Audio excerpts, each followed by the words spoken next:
This segment brought to you by Aimpoint.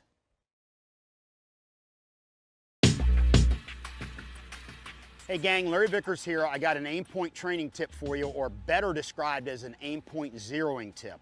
This is all about eliminating or avoiding cant or tilt or an angle with your Aimpoint optic. Now, if you have one of the newer ones, the Micro, Comp M5, Comp M4, not an issue. It's mounted in such a way everything's square. Elevation is at 12, windage is right at 3. This is more about the tube optics, like this Aimpoint Pro.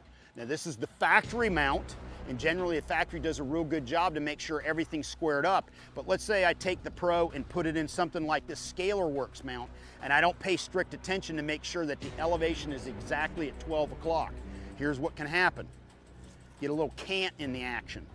This is the way it's supposed to be. This is the way it is if you're not paying attention.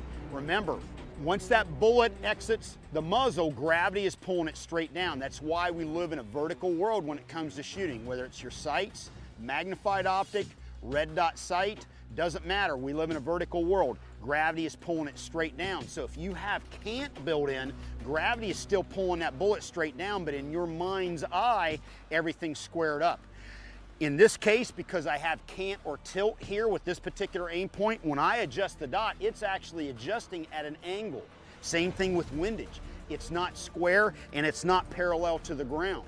That can come back to haunt you, especially if you're shooting at distance, 200, 300, or 400 meters.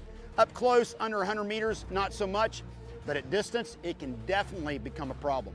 Hey, the reason I'm bringing this up, I see this oftentimes in classes when students have mounted an older optic or swapped out a Pro into a different mount. They aren't really privy to the fact they got to make sure everything's square at 12 and 3 o'clock. I hope you got something out of this. Have a good one at the range. LAV out.